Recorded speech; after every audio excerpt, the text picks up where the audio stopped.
영적 분위기를 반전시키다 라는 제목으로 말씀을 나누겠습니다. 지난주에 이어서 우리는 사도행전 15장 말씀을 계속 나누고 있습니다. 안디옥 교회, 바울과 바나바가 섬기던 안디옥 교회에 유대에서, 예루살렘에서 사람들이 와서 한 가지 가르침을 계속 하게 되죠. 그것이 무엇이냐? 믿음으로만 안 된다. 너희가 율법도 지켜야 되고 할례도 받아야 된다 하면서 바울과 바나바와는 정 다른 가르침을 가지고 안디옥 교회 이방인 새로운 성도들에게 잘못된 가르침을 시작을 합니다. 이 문제를 가지고 당연히 바울과 바나바와 예루살렘에서 온 형제들과 분쟁이 일어나게 됩니다. 분쟁이 해결되지 않자 바울과 바나바는 이 문제를 가지고 예루살렘 교회로 가서 총회를 열게 되죠. 하나님의 계획을 따라서 복음이 이방인들에게 전해지는 것에 대해서는 예루살렘 성도들이나 교회도 당연히 동의를 했습니다. 하지만 막상 이방인들이 점점 복음에 의해서 숫자가 늘어나게 되자 구약 율법에 충실했던 유대파 그리스도인들이 점점 기준을 제시하기 시작을 한 거죠. 율법의 기준, 할례의 기준을 제시하면서 이방인들에게, 이방인 성도 형제들에게 너희도 할례를 받아야 된다, 율법을 지켜야 된다, 그래야 구원받는다 하면서 제시하기 시작한 겁니다. 그로 인해서 예루살렘 교회에서 전체적으로 이 부분에 대해서 총회를 열어서 복음 전파에 대해서 명확한 결론을 내게 됩니다. 오늘 예루살렘 총회가 만약에 없었다고 한다면 우리는 복음을 증거하는 데 있어서 굉장히 난해했을지도 모릅니다. 이것도 해야 되고 저것도 해야 되고 이것도 해야 될지 모릅니다 라는 여러 가지 생각들이 있었을 수 있습니다.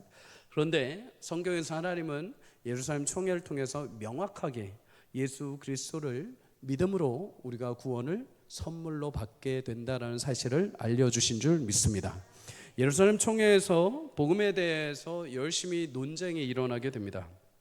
예루살렘 교회를 갔는데도 불구하고 여전히 그곳에서 바울과 바나바가 우리는 오직 예수 그리스도를 믿음으로 구원을 받는다라고 계속 주장하지만 여전히 5절에 보면 바리새파 중에 유대 그리스도인들은 여전히 전통적 할례에 붙들려서 그것을 해야 한다고 주장을 하죠. 이런 상황에서 사도 수장이라고 할 수 있는 베드로가 7절에서 11절까지 자신이 일어나서 대언을 합니다. 선포를 하죠. 7절 11절 내용이 좀 길기에 그냥 간략하게 말씀을 드립니다. 베드로는 과거 자신이 하나님께서 이방인 고넬료에게 자신을 보내셔서 복음을 증거하게 하신 경험을 가지고 예루살렘 성도와 교인과 장로와 사도들에게 설득을 하기 시작을 합니다. 여러분, 베드로는 과거에 기도 중에 하나님께서 환상을 보여주십니다. 하늘에서 보자기와 같은 것들이 내려오죠. 근데 그 보자기를 딱 열어봤는데 먹지 못할 부정한 짐승들이 가득 담겨 있는 겁니다. 하나님 그것을 먹어라 라고 말씀을 하시죠. 베드로가 그거 부정해서 못 먹습니다 라고 하면서 3번이나 거부하게 됩니다. 하나님이 베드로에게 마지막에 그것들을 내가 깨끗하게 하였다라고 말씀을 하십니다. 그리고 보자기가 올라가죠. 그러고 나서 하나님이 바로 고넬료를 찾아가라고 하나님께 사인을 주십니다. 그리고 베드로는 거기에 말씀에 순종해서 이방인 고넬료 집에 가서 고넬료에게 복음을 전했을 때 이방인 고넬료가 복음을 듣고 그 온 집안 사람들이 세례를 받고 성령의 은혜를 받게 된 줄 믿습니다. 여기서 우리는 베드로의 이 고백, 베드로의 이 신앙 간증을 통해서 몇 가지를 알 수 있습니다. 여러분, 하나님은 구원받을 자의 마음을 아시고 성령을 반드시 주신다는 것입니다. 8절에 이렇게 말하죠. 그의 마음을 아시고 그들에게 성령을 주셨다. 구원의 시작은 로마서 10장 10절의 말씀처럼 마음으로 믿어 입으로 시인하는 것에서부터 시작됩니다. 하나님은 구원받을 자의 그 마음을 아주 정확하게 아십니다. 내가 지금 위선적으로 하나님을 믿는다고 하는지 아니면 정말 내 심령 가운데 예수 그리스도를 믿어 내 마음에서 입으로 실제로 구원을 시인하는지 하나님 그 마음을 정확하게 보신다는 거죠. 그리고 그 마음 가운데 순전한 믿음과 갈망하는 모든 자들에게 하나님은 그 믿음으로 마음을 깨끗하게 하시고 성령을 베풀어 주십니다. 우리가 구원을 받았다고 할 때 여러 가지 증상들이 있고 증표가 있지만 성경에서 대표적으로 2가지를 말씀을 합니다. 첫째는 내가 구원을 받았음으로 인해서 성령이 우리 가운데 함께 거하시는 줄 믿습니다. 고린도후서 1장 22절 이렇게 말하죠. 우리 함께 읽습니다. 시작. 그가 또한 우리에게 인치시고 보증으로 우리 마음에 성령을 주셨느니라. 아멘. 성령, 여러분, 하나님이 마음의 믿음으로 복음을 시인하는 자들에게, 구원을 시인하는 자들에게, 예수님을 나의 구주라고 시인하는 자들에게 예수님은 그 마음에 믿음을 주시고 그 마음의 심령의 죄에 대해서 모든 예수님의 보혈의 피로 깨끗하게 하신 이후에 성령을 선물로 주시는 줄 믿습니다. 그래서 성도는 성령의 사람입니다.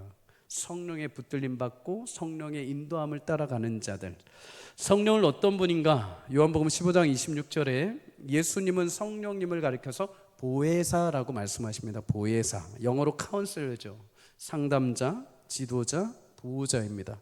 우리 안에 내주하시면서 우리가 더 이상 죄의 노예가 되지 않도록, 우리가 절망하고 낙심하고 힘들어도 다시 소망이라는 예수님의 빛을 우리 가운데 다시 비춰주시고, 우리가 길을 잃을 때마다 다시 길을 인도해 주시는 분. 그래서 로마서 8장 26절에 보면 하나님의 뜻과 마음을 생각나게 하시고 우리의 연약함을 도우사 친히 간구하시는 분이라고 성경은 말씀합니다. 여러분, 성도는 성령이 함께 하시는 복된 자들인 줄 믿습니다. 성령이 내 안에 함께 하심을 믿고 또 매일같이 확증하시기를 주의 이름으로 축복합니다. 내 마음 가운데 하나님의 길을 내가 벗어날 때마다 계속 내 마음에 찔림이 있을 수 있고 계속 나를 붙드시고 옥죄시는 분이 계십니다. 반대로 내가 하나님의 일을 할 때마다 내 마음이 막 기쁩니다. 그건 내가 그냥 단순히 선한 일을 하는 게 아니라 내 안에 성령께서 같이 기뻐하시는 거죠. 하나님의 선하심으로. 여러분, 우리 안에 성령이 계심을 늘 확신할 수 있기를 주의 이름으로 축복합니다. 성령은 물론 우리가 어떤 신비적인 체험일 수도 있습니다. 그러나 여러분, 성령은 인격적이신 분입니다. 우리가 예수님을 대하듯 성령도 인격적이신 분이죠. 그래서 예전에도 한번 말씀드렸죠. 성령님은 우리가 막 이렇게 쏘고 막 하는 분이 아닙니다. 막 와 하고 받아라 이런 분이 결코 아닙니다. 성령은 우리 가운데 함께 하셔서 우리의 생각과 우리의 마음을 움직이시고, 때로는 우리 가운데 죄가 들어왔는데 내가 그것을 하염없이 부딪힐 때마다 나를 다시 깨우쳐 알게 하시기도 하고, 나를 각성시켜 주시기도 하고, 나를 위로하시기도 하고, 내가 길을 잃을 때마다 나를 다시 인도해 주시는 굉장히 귀한 보호자가 되시는 줄 믿습니다. 여러분, 성령이 내 안에 계시면 또 한 가지 특징이 나타나는데 성령의 열매를 맺게 되어 있습니다. 성령께서 우리 안에 일하실 때 가장 명확한 방법, 막 방언을 하는 것도 있고 막 우리가 신비하게 막 희한한 체험을 하는 것도 있지만, 가장 명확하게 성경에서 말하는 것은 내 삶에 성령이 내주하심으로 우리는 내 삶에 변화가 일어나게 되어 있습니다. 변화. 성경적으로 말하면 삶의 열매가 일어나는 거죠. 열매. 갈라디아서 5장 22절 23절에 보면 성령의 9가지 열매가 나옵니다. 물론 여러분, 성령의 열매는 더 많을 것입니다. 그러나 우리 인생 가운데 하나님의 성품과 예수 그리스도의 그 길을 따라갈 때 우리가 대표적으로 맺을 수 있는 역사와 열매를 9가지로 압축시켜 놓은 거죠. 사랑, 희락, 화평, 오래 참음, 자비, 양선, 충성, 온유, 절제. 성령을 통해서 우리는 이런 거룩한 열매가 내 삶의 인격과 삶으로 시작되고 열매 맺게 될 줄 믿습니다. 흔히 성령을 받았다고 하면 우리는 신비한 어떤 말씀, 또 초자연적인 행동을 생각할 수 있습니다. 그럴 수 있습니다. 성령이 급하고 강한 바람같이 때로 역사하시고, 때로는 마가의 바락방에 임하셨던 성령의 역사처럼 하나님은 역사하시기도 합니다. 놀라운 성령을 거부할 수 없는 기적적인 체험이 우리 가운데 있기도 합니다. 그런데 그 체험조차도 가장 유익한 결론이 되기 위해서는 내가 성령을 체험하고 그것이 어디로 가야 할까요? 나는 성령을 받았다, 나 방언한다, 나 이런 신비한 능력 경험했다가 아니라 내가 성령을 받음으로 해서 성령의 9가지 열매가 내 성품 가운데 나타날 때 그 성령의 체험이 내게 유익이 되는 줄 믿습니다. 어떤 거라도 우리가 신앙생활하면서 어떤 신비한 체험이라 하더라도 그것이 열매 맺기 위해서는 내 삶으로 그게 변화로 일어나야 되는 거죠. 여러분, 바울은 3층천을 경험했던 사람입니다. 1층천, 2층천, 3층천. 유대 사람들은 하늘을 3개로 나눴는데 3층천은 하나님이 계신 나라입니다. 하나님이 계신 나라. 바울은 하나님 계신 나라를 자신이 체험했다고 합니다. 그런데 굳이 그거를 자신이 복음을 전하는 데 사용하지 않습니다. 왜요? 그게 별로 유익하지 않기 때문이에요. 그걸 말할 때 나한테 자랑이 될 거를 알기에, 그 순전한 복음이 아니기에 그냥 묵혀둔다는 것입니다. 그저 있는 그대로 하나님의 말씀만 전한다는 것이죠. 여러분, 우리가 많은 여러분의 인생 가운데 성령의 역사와 은혜가 많이 일어나기를 주의 이름으로 축복합니다. 근데 그런 역사들이 일어나면 일어날수록 우리 삶에 그것을 소화하고 인격적인 열매로 자라나기를 주의 이름으로 축복합니다. 그래서 구원받은 성도들은 성령을 받은 사람들이요, 성령의 성품과 열매로 나타나는 거죠. 성경은 우리 가운데 늘 언제나 열매로 너희를 알리라 라고 말씀합니다. 열매로. 내가 이렇게 신앙생활하고 이렇게 거룩한 은혜를 받고 신비한 체험들을 하는데 과연 그게 삶에서, 내 인생에서 어떤 열매를 맺나는 거죠. 내가 아무리 많은 신비한 능력을 얻고도 많은 사람에게 그리스도의 흔적과 향기가 하나도 안 나고 열매가 맺히지 못한다면 그 내 신비한 형상들이 쓸모가 없는 것으로 나타나게 되죠. 그런데 아주 작은 체험이라 하더라도 그것을 통해서 많은 이들에게 선하신 예수님의 형상과 인격으로 열매를 맺는다면 그건 하나님이 원하신, 하나님의 고귀하신 신비한 체험이요, 여러분에게 은혜를 주신 하나님의 약속인 줄 믿습니다. 여러분, 우리 삶에 늘 언제나 성령의 거룩한 체험과 은혜가 넘치고 또한 그것을 통해서 우리 삶의 인격과 놀라운 변화를 통해서 많은 이들에게 여러분과 제가 열매를 맺는 복된 인생이 되기를 주의 이름으로 축복합니다. 여러분, 베드로가 일어나서 이렇게 자신의 경험을 바탕으로 구원에 있어서는 예수님을 믿음으로 성령의 은혜가 임해서 우리는 모두가 다 구원받았다라고 증거를 합니다. 그런데 베드로만 여기서 한 게 아니라 그 뒤에 12절에 보면 바울과 바나바가 이어서 또 일어나서 온 회중 가운데 이야기를 합니다. 12절에 이렇게 말하죠. 온 무리가 가만히 있어 바나바와 바울이 하나님께서 자기들로 말미암아 이방인 중에 행하신 표적과 기사에 관하여 말하는 것을 들었다. 바울과 바나바도 자기들이 전도 여행을 다니면서 하나님이 이방인들에게 행하셨던 하나님의 역사를 가지고 증거합니다. 우리가 그저 복음만 전하고 예수님을 믿는 자들이 이방인에 수도 없이 늘어났다. 그런데 바울과 바나바가 딱 증거하고 나서 끝난 게 아니라 그 뒤에 야고보라는 예루살렘의 대표 지도자가 또 일어나서 말을 합니다. 14절에서 21절까지 말하죠. 하나님이 우리 가운데 약속하신 대로 무너진 다윗의 장막을 다시 복구해 주시고 회복해 주시는 것처럼 이방인들에게 하나님이 예수 그리스도를 보내셔서 그의 하나님의 혈통을 회복해 주시고 구원을 약속해 주신 대로 이루셨다라는 것입니다. 여기서 등장한 이 야고보는 예수님의 제자 야고보가 아닙니다. 예수님의 형제 야고보입니다. 형제 야고보. 예수님의 형제 야고보, 유대 율법주의를 따르는 그 많은 공동체 안에 반대 가운데 베드로와 바울과 야고보가 일어나서 복음의 진수인 예수님을 향한 믿음으로 선포하면서 여러분, 이제 분위기가 어떻게 되냐면 조금씩 바뀌기 시작을 합니다. 점점 처음에 예루살렘 총회를 시작할 때는 바리새파 유대인들이 대거 포진해서 반드시 할례도 해야 되고 율법도 지켜야 된다라고 했던 사람들이 수도 없이 많았고 분쟁이 있었습니다. 그런데 베드로가 일어나서, 바울이 일어나서, 야고보가 일어나서 한마디씩 믿음으로 고백을 하자마자 점점점 분위기가 역전이 되기 시작을 한 거죠. 우리 여기서 한 가지 또 교훈을 얻습니다. 여러분, 하나님의 사람들이 있는 곳은 영적인 분위기가 반전된다는 사실을 기억하십시오. 예루살렘 최초 회의의 대부분은 유대 율법주의자들이 가득했습니다. 그런데 그 가운데 베드로, 바울, 야고보 어쩌면 굉장한 소수죠. 3-4명밖에 되지 않습니다. 하지만 그들은 숫자보다도 더 강력한 하나님의 진리가 그들의 심령에 분명하게 심겨져 있었습니다. 물론 우리는 다수의 의견을 따르고 다수의 결정에 힘을 실어 주어야 됩니다. 그런데 다수라고 해서 다 옳은 것은 아닙니다. 다수가 영적이지 않고 불의함과 세상적인 방법으로 갈 때는 오히려 진리에 깨어있는 소수가, 영적으로 하나님을 바라보는 의인들이 하나님의 공동체를 거룩하게 변화시켜가는 씨앗이 되는 줄 믿습니다. 각 교회마다 분위기가 있습니다. 분위기. 여기서 말하는, 제가 말하는 분위기는 어떤 조명이나 어떤 느낌이나 어떤 따스한 분위기가 아닙니다. 영적 분위기를 말씀드리는 겁니다. 영적 분위기. 무슨 일이 딱 터지면 먼저 기도하는 분위기인가? 무엇을 결정할 때마다 내 의견과 내 생각보다 모두가 예수님이 기뻐하시는 쪽으로 따르는 분위기인가? 또한 예수님을 통해서 주신 마음으로 결정되면 서로가 원망 없이 즐겁게 힘을 합쳐서 하는 분위기인가? 실수하고 누가 부족하다면 서로 격려해주고 감싸주는 분위기인가? 하나님의 말씀에 소망이 넘치고 기대가 넘치는 분위기인가? 각 교회마다 이런 영적인 분위기가 다 다릅니다. 다 다릅니다. 근데 여러분, 영적인 분위기가 의외로 그 교회의 실체를 보여줍니다. 왜 그럴까요? 여러분, 사실 이 분위기라는 거는 우리에게 눈에 보이지 않지만 거기에 있는 실체의 향기와도 같은 것입니다. 커피가 있으면 커피 향내가 나죠. 향수가 있으면 향내가 납니다. 그것을 잠깐 치워도요, 잔향들이 남아있게 됩니다. 마찬가지입니다. 여러분, 교회가 사람들이 성도가 모였을 때 반드시 그 모임 안에는 영적인 향기가 나게 되어 있습니다. 분위기죠.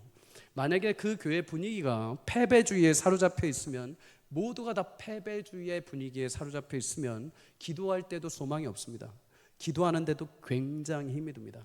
모두가 다 찬양을 하는데 찬양에 소망이 없죠. 그럼 찬양이 딱 찬양팀에서 들리는 소리가 굉장히 시끄럽고 내 마음까지 와닿지 않습니다. 찬양에 대한 기대도 없습니다. 여러분, 예배에 대한 기대에 패배감에 가득해 있는 사람들은 예배가, 그 공동체 예배가 절대 살아나지 않습니다. 예배 가운데 뿐만 아니라 온 공동체가 매번마다 무엇을 하는데 실수와 절망과 정죄만 가득한 분위기면은 그 교회는 항상 그 자리에 머물러 있는 거죠. 우리는 안 돼, 우리는 정말 힘들어 라고 생각하는 분위기가 완전 가득 차 있으면 그 교회는 영적인 호흡이 지금 멈춰 있는 분위기입니다. 사랑하는 여러분, 실력도 중요하지만 교회와 각 개인과 가정을 주도하는 이 영적인 흐름과 분위기가 굉장히 중요합니다. 골리앗 앞에 섰던 이스라엘 백성들이 파괴되고 주저앉았다는 것은 여러분, 골리앗 때문이 아닙니다. 골리앗 앞에 그들의 마음을 무너뜨리고 스스로 자신들의 가치를 하찮게 여겼던 사울과 이스라엘 군사들 때문에 그렇습니다. 약속의 땅 가나안을 정탐하고 돌아온 이스라엘 정탐꾼 가운데 10명의 주저함은 실제로 여러분, 그 땅의 크기나 그 땅의 군사나 무기의 문제가 아닙니다. 하나님의 약속을 잊어버리고 스스로 메뚜기 같이 여긴 정탐꾼과 백성들의 영적인 분위기 상태였습니다. 하지만 여러분, 이런 영적인 분위기를 반전시킨 사람들이 있죠. 그들은 다수가 아닙니다. 소수입니다. 다윗이 그랬죠. 다윗은 모두가 영적으로 패배할 수밖에 없다라고 하는 그 속에서 하나님만 붙들고 담대하게 나아갑니다. 12명의 정탐꾼 가운데 딱 2명의 정탐꾼, 소수 여호수아와 갈렙만이 모두가 안 된다, 모두가 못 올라간다는 그 영적인 침체 가운데 있을 때 딱 2사람만이 하나님 우리를 기뻐하시면, 하나님께서 우리를 함께 하시면 우리 저 땅 취할 수 있다 하고서 그 땅을 취해내게 됩니다. 여러분, 영적인 분위기를 믿음의 사람들이 바꿔내는 것이죠. 오늘 본문도 비슷합니다. 앞에 구원에 있어서 오직 율법과 할례를 주장했던 바리새파들의 분위기가 다수였습니다. 그런데 이런 분위기를 반전시킨 사람은 딱 소수입니다. 베드로와 바울과 야고보입니다. 여러분, 이들에게 그런데 한 가지 특징이 있습니다. 무엇이냐? 여러분, 이들은 하나같이 이 세 사람 모두가 하나님의 말씀 앞에 깨어진 경험들이 있던 사람입니다. 베드로는 앞서 말씀드린 것처럼 고넬료가 결코 이방 사람이기에 구원을 얻을 수 없다라고 생각하고 내면에 가지고 있던 사람입니다. 그런데 하나님이 가라고 3번을 사인을 환상 가운데 주셨을 때 그는 믿음으로 순종해서 갔을 때 고넬료가 하나님의 말씀을 겸손하게 받고 그 가정이 구원받는 걸 통해서 자신 스스로가 기준을 가지고 있던 유대인만 구원받아야 됐다라는 것을 깨뜨리게 됩니다. 또한 바울도 마찬가지죠. 여러분, 율법에 심취해서 많은 사람들을 죽이고 교회를 핍박했던 바울이 예수님을 만나서 자기 깨어지는 경험을 하게 됩니다. 그리고 진짜 구원은 예수님께 있다 하면서 자신이 이방의 복음 전도자의 삶을 살게 되죠. 야고보는 어떨까요? 여러분, 요한복음 7장 5절에 보면 예수님의 형제들이 예수님을 어떻게 대한 줄 아십니까? 예수님이 막 복음을 전하고 하나님 나라를 선포하고 놀라운 역사를 일으킬 때 예수님의 형제들마저도 예수님 미쳤다, 예수님을 하나님의 아들이라고 믿지 않았습니다. 어째서 빨리 데리고 가고 싶어 했습니다.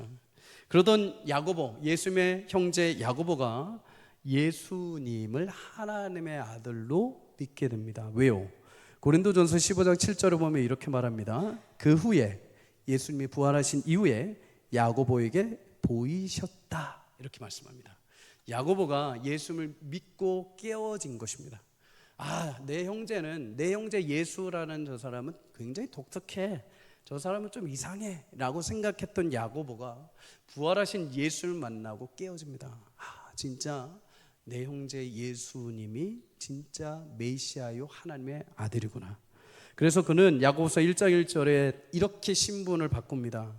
나는 예수 그리스도의 종 야고보라고 말하죠. 영적 분위기를 이끌고 자신들이 속했던 공동체를 변화시킨 사람들은 하나같이 예수님 앞에, 예수님 말씀 앞에 깨어짐을 경험한 사람들입니다. 사랑하는 여러분, 여러분이 가는 곳마다 어둡고 비관적인 분위기가 여러분을 통해서 회복되는 은혜가 있기를 주의 이름으로 축복합니다. 늘 언제나 뭐만 얘기하면 비관적이고 낙심이고 세상적인 얘기로 가득 찬 그곳에 여러분과 제가 갔을 때 영적인 하나님의 소망과 기대가 일어나는 이야기들로 반전되는 역사가 있기를 주의 이름으로 축복합니다. 세속적으로 낙심에 흐르는 분위기가 여러분과 저를 통해서 하나님의 기대와 사랑의 분위기로 반전되는 역사가 있기를 주의 이름으로 축복합니다. 그러기 위해서는 우리가 하나님 말씀 앞에 깨어지는 변화가 있어야 됩니다. 여러분, 오늘 이 저녁에 내 생각과 여전히 내가 붙들고 있는 관념, 나를 만족시키는 나의 어떤 기준들이 있습니까? 여전히 깨어지지 않는 나의 어떤 부분들이 있습니까? 부활하신 예수님으로 인해서 다시 말씀 앞에 깨어지는 역사가 있기를 주의 이름으로 축복합니다. 그럴 때 나를 통해서, 예수님 앞에 깨어진 나를 통해서 내가 속한 공동체에 귀한 하나님의 반전과 역사가 일어나게 될 것입니다. 어떤 반전과 어떤 역사가 일어나게 될까요? 첫 번째는 여러분, 은혜 가운데 우리가 속한 공동체가 하나로 연합되는 축복이 임하게 될 줄 믿습니다. 분란과 분쟁이 있던 예루살렘 총회가 이 세 사람의 발언을 통해서 영적 분위기가 완전히 바뀌게 됩니다. 그리고 그토록 반대하던 바리새파 사람들이 더 이상 그 뒤에 아무 말도 하지 않습니다. 그리고 이렇게 말하죠. 26절 말미에 보면 예수님을 믿음으로 얻게 된 이 진리에 더 이상 이방인들을 혼란스럽게 하지 않도록 너희가 가서 명하여 이야기를 전달하는데 바울과 바나바를 보내기로 만장일치로 결정했다라고 성경에 말합니다. 그렇게 분란이 있고 반대가 있던 영적 흐름이 완전히 바뀌어서 모두가 다 가서 구원은 예수 그리스도로 가능하다. 그리고 이거를 전하기 위해 바울과 바나바를 보내자 하는데 모두가 다 만장일치로 결정을 하는 놀라운 역사가 일어나게 됩니다. 여러분, 영적인 공동체는 그래서 기도 시간은 길고 회의 시간은 짧아야 할 줄 믿습니다. 서로 하나님의 말씀 앞에 깨어진 자들이 모이기 때문에 하나님 뜻이라면 다 서로 기쁘고 즐겁게 쉽게 결정이 되는 것입니다. 반면에 서로 깨어지지 않으면 어떤 일이 발생하는 줄 아십니까? 다 내 기준, 다 내 생각, 이거저거 서로 주장하다 보면은 답이 안 나옵니다. 회의는 굉장히 오래 하는데 서로 기분만 상하고 결정이 하나도 안 이루어지고 끝나버리는 거죠. 여러분, 모두가 내가 살아있기 때문에 그렇습니다. 여러분, 우리 모두 모든 모임 가운데 여러분, 내가 깨지고 우리가 말씀 앞에 깨져 기도 시간이 길어지고 회의가 짧아지는 역사가 있기를 주의 이름으로 축복합니다. 물론 여러분, 회의는 진득한 회의는 오래 해야 되죠. 신중해야 합니다. 하지만 회의를 위한 회의, 논쟁을, 토론을 위한 회의가 아니라 하나님이 기뻐하시고 즐거워하시는 모임과 회의가 될 수 있기를 주의 이름으로 축복합니다. 또한 하나님의 말씀으로 깨어진 자들의 모임 공동체의 영적인 분위기에 나타나는 한 가지 특징은 그 모임 가운데 성령께서 주도해 가신다는 것입니다. 오늘 28절에 이렇게 말하죠. 성령과 우리는 이 요긴한 것들 외에는 아무 짐도 너에게 지우지 아니한 것이 옳은 줄 알았으니. 예루살렘 총회에 베드로와 바울 그리고 야고보가 구원의 의견을 개진합니다. 그리고 그들이 말한 것처럼 복음 이외에 어떤 짐을 짊어지게 해서는 안 된다라고 결정이 분명히 됐죠. 그래서 성경은 여기서 뭐라고 말을 하는가? 성령과 우리가 결정했다 이렇게 말합니다. 우리가 결정했다가 아니라 성령과 우리가 함께 결정했다. 성령이 그 자리에 영권으로 함께 계셨다는 것이죠. 여러분, 야고보와 베드로, 바울보다 그 자리에 있던 바리새파 사람들이 무식했을까요? 아니요. 그들은 바울만큼 지식과 철학과 율법적인 면에서 월등했던 사람들입니다. 그런데 그들이 왜 이 세 사람이 얘기하는데 한마디도 말 못하고 가만히 있고 마지막에는 모두가 다 만장일치로 의견을 따랐을까요? 이유는 딱 하나입니다. 성령이 그 총회를 붙들고 계셨기 때문입니다. 사도행전 6장에 보면 스데반이 많은 자유인들과 회당에서 치열하게 논쟁을 합니다. 스데반이요. 근데 여러분, 스데반 한 사람을 그 많은 자유인들이 당해내질 못합니다. 사도행전 6장 10절에 그 이유를 말하죠.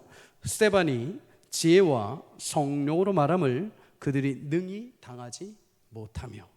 마태복음 10장 20절에도 이렇게 말합니다. 다 함께 읽습니다. 시작. 말하는 이는 너희가 아니라 너희 속에서 말씀하시는 이 곧 너희 아버지 성령이시니라. 아멘. 여러분, 성령의 충만함과 지혜가 오늘 이 자리에 계신 모든 분에게 임하기를 주의 이름으로 축복합니다. 하나님이 하늘의 지혜와 거룩한 성령으로 함께 하실 때 단순히 그냥 어떤 존재만으로 계시는 것이 아니라 여러분의 입술 가운데, 여러분의 생각과 말 가운데도 함께 하셔서 성령의 영으로 그 자리를 하나님이 주도하시고 이끌어 가시는 역사가 임할 줄 믿습니다. 그래서 여러분, 그 영적인 능력이 우리 가운데 반드시 필요합니다. 우리 가운데. 그리스도인은 단순히 그냥 종교란에 기독교를 적는 사람들이 아닙니다.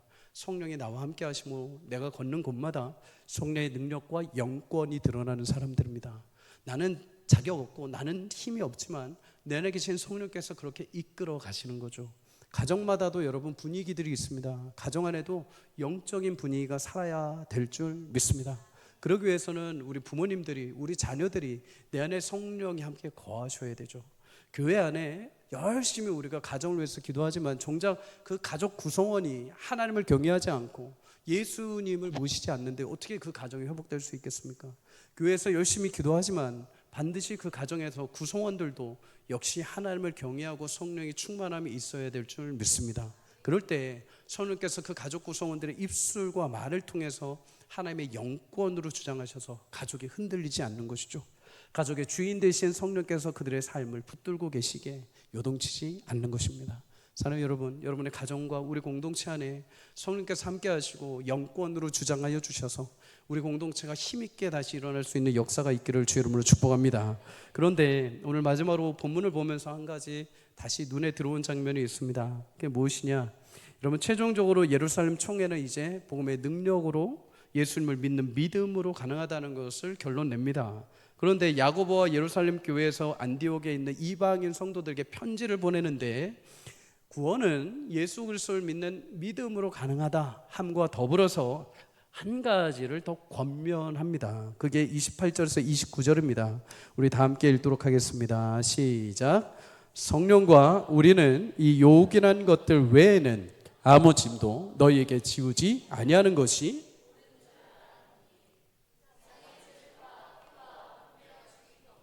음행을 멀리할지니라. 이에 스스로 삼가면 잘되리라. 평안함을 원하노라 하였더라. 아멘. 이 요긴한 것들, 다시 말해 예수 그리스도를 믿는 믿음 외에는 너에게 어떤 짐도 짊어지지 않게 하겠다라고 말씀을 줍니다. 우리도 동일합니다. 복음 외에 그 능력, 하나님의 아들이신 예수를 믿는 믿음 외에는 우리가 구원을 이룰 수 있는 길은 없습니다. 예수님을 통해서 우리는 구원을 얻게 되는 줄 믿습니다. 그런데 이 믿음과 더불어서 야고보는 예루살렘 총회는 이방인 성도들에게 한 가지를 더 요청을 하죠. 너희가 우상의 제물과 피와 목매어 죽인 것과 음행은 멀리해라. 우상의 더러운 것, 곧 우상에게 바쳐진 희생 제물과 목매어 죽인 짐승의 피를 사용하는 행위, 그리고 우상 숭배의 신전 안에서 우상을 즐겁게 하기 위해서 그 당시에 무분별하게 진행되었던 음행적인 행위들을 모두 삼가라라는 것입니다. 영어 성경으로 보면 이것을 피하라라고 이야기를 합니다. 피하라. 유대인들은 과거 레위기에 보면 하나님이 이미 이 부분에 대해서 명령을 하셨습니다. 부정한 것들을 멀리하고 피채 먹지 말고 너희 아내를 탐하지, 너희 이웃의 아내를 탐하지 마라 라고 이미 얘기들을 다 하셨습니다. 하지만 이방인들에게 이것은 사회 전반에 걸쳐져 있던 우상숭배의 전반적인 문화였습니다. 그 시대 사회의 문화로 퍼져 있었죠. 그래서 야고보와 예루살렘 총회는 믿음으로 은혜를 얻고 구원을 받지만 이제 세속적인 문화, 곧 옛사람의 길에서 너희가 돌이켜 성도로서 구원받은 삶의 행위를 해야 한다라고 책임감을 주는 것입니다. 우리 종종 이런 간증들이 있습니다. 예수님을 믿고 나서 갑자기 술을 끊으신 분들이 있습니다. 예수님을 믿고 났더니 갑자기 담배가 맛이 없어져서 멈췄다라고 하시는 분들이 있죠. 예수님을 믿고 났더니 갑자기 오락이 재미없어지고 마약이 끊겼다라고 하는 분들, 중독이 멈췄다라고 하는 분들 이야기를 듣습니다. 그런데 여러분, 그런 간증들을 들으면 하나같이 모두 자기가 크게 노력하지 않았지만 갑자기 그런 역사들이 일어납니다. 이거는 성령이 그 영혼에게 특별히 강권적으로 붙잡아 주신 거죠. 강권적으로 역사하여 주셔서 입맛이 달라지게 만들어 버립니다. 더 이상 내가 육체의 소욕을 따르는 자가 아니라 하나님의 영적인 일들을 사모하는 마음으로 완전히 탈바꿈 시켜준 것입니다. 그래서 옛날의 것이 나와 이제 익숙하지 않아진 거죠. 옛날에 거기서 이제 자유함을 얻게 된 것입니다. 여러분, 오늘도 나를 묶고 있는 세상적인 소욕과 여전히 끊지 못한 죄악들이 있다면 성령께서 오늘 강권적으로 끌어주시기를 주 이름으로 축복합니다. 반면에 여전히 예수님을 믿음에도 옛사람의 흔적과 쾌락에 매여서 우리가 종종 그것 때문에 씨름하는 경우가 있습니다. 그럴 때 어떻게 해야 될까요? 여러분, 치열하게 씨름하셔야 됩니다. 치열하게. 그때마다 어쩔 수 없어. 나는 죄인이니까 그냥 우리 인간이잖아. 그러니까 어쩔 수 없어. 나는 구원받았는데 이것조차도 하나님 그냥 용서하실 거야. 나는 자유해 하고 그냥 넘기는 것이 아니라 믿음과 신앙의 지식을 따라 하나님 앞에 진지하게 그 부분을 두고 반드시 씨름을 해야 합니다. 갈라디아서 5장 13절 이렇게 말합니다. 형제들아, 너희가 자유를 위하여 부르심을 입었으나 그러나 그 자유로 육체의 기회를 삼지 말고 오직 사랑으로 서로 종 노릇하라. 우리에게 하나님이 구원의 자유를 주신 줄 믿습니다. 근데 이 자유라는 게 이제 더 이상 육체의 죄를 내가 지어도 나 구원받는데 이상이 없어가 아니라 이제 내가 더 이상 육체에 매여 있을 필요가 없다는 것입니다. 과거에 내가 술을 좋아하고 내가 담배를 좋아하고 내가 세상적인 쾌락을 좋아했지만 예수를 믿음으로 해서 이제 내가 그게 필요 없어졌다는 것입니다. 내 마음과 내 몸은 여전히 그게 난 필요해. 여전히 그게 없으면 나는 살아갈 수 없어 라고 여전히 나를 유혹하는데 거기서 이제 내가 돌이킬 수 있는 힘과 능력을 예수님이 내 안에서 주신다는 것입니다. 그것에서 멀어질 수 있는 힘이 있다는 거죠. 근데 우리 이 부분을 어떻게 하냐면 자꾸 간과해 버립니다. 물론 여러분, 바리새적인 것을 말하는 것이 아닙니다. 바리새적인 기질을 이야기 드리는 것이 아닙니다. 율법적으로 살아라 그런 것이 아닙니다. 근데 제가 요즘에 신앙생활을 하면서 가장 안타까운 것이 무엇인 줄 아십니까? 예전에 우리가 부모님 세대 신앙생활 할 때는 그래도 율법적으로 어떻게 해서 하나님 앞에 지켜보려고 노력들을 굉장히 많이 했습니다.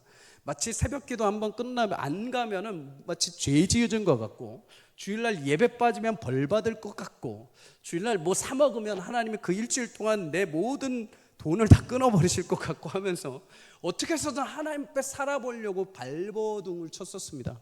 물론 고되죠. 힘듭니다. 그런데 여러분, 그런 틀 자체가 내 신앙을 더 견고하게 만들어주는 도구가 되기도 했습니다. 내가 하나님 앞에 떨어져 나가지 않도록 내 신앙이 조금이라도 의심이 생길 때마다 다시 나를 붙들어주는 어떤 도구로 하나님께서 만들어 주셨죠. 근데 여러분, 이런 신앙에 대해서 이제 점점 우리가 자신의 자유와 자신의 힐링과 자신의 인생에 대해서 조금 더 재밌게 즐겁게 살기 위한 것과 신앙이 부딪히다 보니까 굳이 그렇게 할 필요 있어? 굳이 그렇게 왜 해라는 이야기들이 등장합니다. 근데 여러분, 유튜브나 영상에서 이런 부분들에 대해서 답을 많이들 주십니다. 그렇게 주일 정수 안 해도 구원받고, 헌금 안 내도 구원받고, 찬양 그렇게 안 해도 된다, 기도 막 그렇게 뜨겁게 안 해도 된다. 인간적인 편에서 그렇게 편하게 얘기를 해주십니다. 저도 동의를 합니다. 그런데 문제는 그쪽으로 다 휩쓸려 간다는 것입니다. 더 이상 이제 하나님 앞에 내 믿음을 가지고 씨름해 보려고 노력을 안 합니다.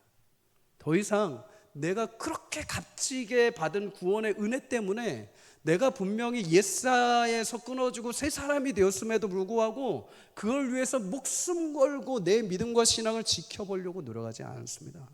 더 이상 몸부림치려고 하지 않습니다. 쉽게 그래도 구원받았으니까 하고서 우리가 넘겨버린다는 것이죠. 사랑하는 여러분, 여러분과 저는 구원받은 존재들인 줄 믿습니다.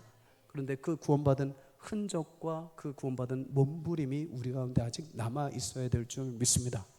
하나님께서 우리 가운데 예수 그리스도를 보내주신 것은 예수님으로 인해서 구원받은 것과 동시에 예수님의 길을 따라가라고 본을 보여주신 것이죠. 우리를 그냥 하나 입장권 주고 끝내신 것이 아니라 입장권을 받고 그 길에 들어서게 하신 것입니다. 때로는 여전히 내가 죄 가운데 씨름하지만 여전히 그 씨름 앞에서 몸부림치면서 하나님 앞에 어떻게든 살아보려고 하는 마음들, 어떻게 해서든 내가 연약하지만 끊임없이 하나님이 나의 주인이시기에 지금 내 뜻은 이거지만 하나님 뜻이 옳습니다 하고서 역으로 순종해서 나가는 마음들, 그런 진실한 믿음들을 통해서 하나님은 우리를 진짜 성도의 반열에 이르게 하시는 놀라운 성장과 성숙을 이루어내실 줄 믿습니다. 최근에도 우리 성도님들과 대화를 하다 보면 여러분, 많은 분들이 굉장히 많은 상처들이 과거부터 있었습니다. 근데 여러분, 그 상처들이 어디에서부터 시작이 된 줄 아십니까? 교회에 대한 상처 아닙니다. 예수님에 대한 상처 아닙니다. 딱 두 군데입니다. 목회자와 성도에 대한 상처입니다. 목회자와 성도, 왜 상처를 받을까요? 기대한 거죠. 목회자라면 그렇게 살 것이라고. 우리 권사님, 우리 집사님, 우리 장로님이라면 그렇게 살 것이라고 기대를 한 거죠. 근데 그게 싸움과 다툼이 일어나면서 깨어져 버린 겁니다. 그러면서 우리 가운데 패배주의가 몰려오는 거죠. 우리가 신앙생활을 한다는데 도대체 이게 무엇인가? 그렇게 예수님을 믿으라고 강단에서 그렇게 선포했던 목사들이 그렇게 무너진 게 무슨 의미가 있는가?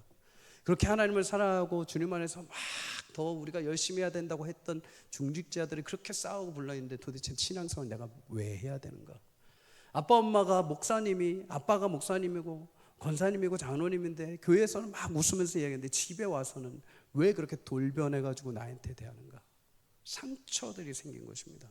여러분, 그게 다 어디서 나왔을까요? 오늘 본문에서 말합니다. 너희가 그거 분명히 자유한 거 내가 안다. 너희가 예수 믿어서 구원받은 거 내가 안다. 그런데 그 자유를 헛된 육체의 소망을 이루기 위해 쓰지 말라는 것입니다. 네가 믿었다면 너희 주변에, 너희 가족에, 너희 교회 공동체에 너희 서로가 종이 되어서 서로의 모습을 통해서 하나님의 살아계심을 보여주라는 것입니다. 여러분, 교회가 착 느끼는 게 무엇이냐면, 예전에 부모님 세대는 열심히 신앙생활 해도 기뻤던 시대, 근데 지금은 2세대, 3세대가 지나오면서 지금은 다 상처가 남은 교회들이 많습니다. 상처뿐인 목회자, 상처뿐인 성도들밖에 안 남았습니다. 저는 이 시대에 하나님께서 우리를 거룩한 상처 입은 성도, 상처 입은 목회자들 통해서 다시 회복해 주시는 은혜가 있기를 주의 이름으로 축복합니다. 그러기 위해선 여러분, 우리가 어느 정도는 다시 내가 예수님을 믿은 자들로 구별된 삶을 살아야 되는 거죠. 구별된 삶. 내가 적어도 예수 믿는다면 그냥 내 개인적으로는 자유할 수 있지만 나를 바라보는 성도, 나를 바라보는 목회자, 나를 바라보는 권사님, 나를 바라보는 우리 자녀들 세대를 향해서 예수 믿는 자는 이렇게 살아야 되는 거야 라고 덕이 되고 유익이 되는 모습들을 서로가 존중하며 보여줘야 되는 거죠. 그럴 때 우리 또한 다시 소망을 얻게 되는 겁니다. 아직 그래도 신실하게 신앙생활 한다는 것이 무엇인지를 보여주는 분이 우리 교회에 계시는구나. 저렇게 하나님 앞에 그래도 힘들지만은 몸부림치며 살아가는 모습이 진짜이지. 여러분들이 목회자들한테 기대하시는 게 무엇인지 아십니다. 저는 나는 못해도 당신은 그렇게 살아달라는 것입니다. 그러지 않습니까? 저도 그랬습니다. 예전에 오카노 목사님이나 하영조 목사님이 살아계실 때 항상 그거였습니다. 우리 부족한 어린 목사들은 못할지라도 목사님들은 끝까지 그 자리를 지켜주십시오. 그 기대입니다. 여러분도 마찬가지죠. 목회자도 마찬가지입니다. 성도들을 향해서 우리 자녀들은 안 그러겠습니까? 아빠 엄마만큼은 그 길이 맞다는 것을 보여달라는 것입니다. 아빠 엄마가 교회 다니라고 하는데, 아빠 엄마가 예수 믿으라고 하는데, 아빠 엄마가 예수 믿고 기도하라고 하는데 그거 끝까지 지키는 아빠 엄마의 모습 보여주라는 겁니다. 중직자들이 보여달라는 것입니다. 목회자에게 보여달라는 것이죠. 왜요? 아직 내가 믿음의 끈을 놓지 않겠다는 것입니다. 그거 보고서라도 희망을 얻겠다는 것이죠. 여러분, 자녀들은 바로 사회 나가지 않습니다. 가정 안에서 부모님을 통해서 작은 사회를 경험하고 밖으로 나가게 되었습니다. 어린 시절에 부모님을 통해서 건강하게 사회가 무엇인지를 배운 자녀들은 세상에 나가서도 건강하게 자라갑니다. 마찬가지입니다. 교회 안에서도 서로 안에, 우리 안에 건강하게 서로의 덕과 유익을 위해서 신앙생활 모습들을 보여준다면 마땅히 세상에 나가서 여러분과 저는 승리하게 될 줄 믿습니다. 우리 안에 그런 역사와 은혜가 일어나기를 주의 이름으로 간절히 축복합니다. 나는 믿었으니까 됐어가 아니라 우리 안에 남겨져 있는 구별된 성도의 삶의 열매가 아직 남아 있습니다.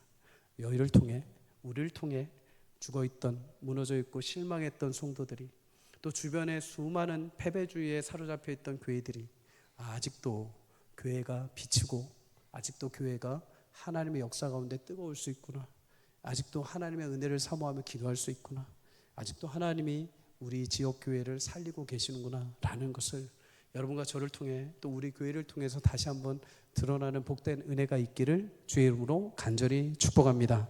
말씀을 마치겠습니다. 사랑하는 성도님들, 우리 인생뿐만 아니라 우리 공동체, 우리 가정뿐만 아니라 우리 안에는 영적인 분위기에 반전이 필요합니다. 그런데 반전되는 건요, 많이 필요하지 않습니다. 딱 한두 명입니다. 하나님께서 오늘도 말씀 앞에 깨어진 자를 통해서 우리 공동체를 변화시켜주는 역사가 있기를 주의 이름으로 축복합니다. 내 개인 안에서도 작은 한 부분입니다. 다가 아니라 아주 한 부분 하나님이 그것을 터치하시고 만져주셨을 때 놀랍게 변화되는 역사가 있기를 주의 이름으로 축복합니다. 우리 가정 가운데 패배주의와 낙심과 어두움이 가득합니까? 여러분, 자녀들 원망하지 말고, 부모님이 원망하지 마시고, 남편 아내 서로 원망하지 마십시오. 나 하나면 됩니다. 나 하나가, 하나님, 그럼에도 제가 하나님 소망 붙들고 기도하겠습니다. 제가 하나님 소망 붙들고 하나님의 역사와 은혜가 우리 가정 가운데 임할 줄 믿고 끝까지 좀 신뢰하며 내 자녀들과 내 남편과 내 아내에게 그렇게 축복하며 살아가겠습니다. 여러분, 그럴 때부터, 그 자리부터 영적인 변화와 각성이 일어나게 될 줄 믿습니다. 우리 교회도 그런 은혜가 오늘 이 저녁 가운데 임해서 다시 한번 우리 인생의 분위기가, 영적인 분위기가 새롭게 반전되는 역사가 있기를 주의 이름으로 간절히 축복합니다.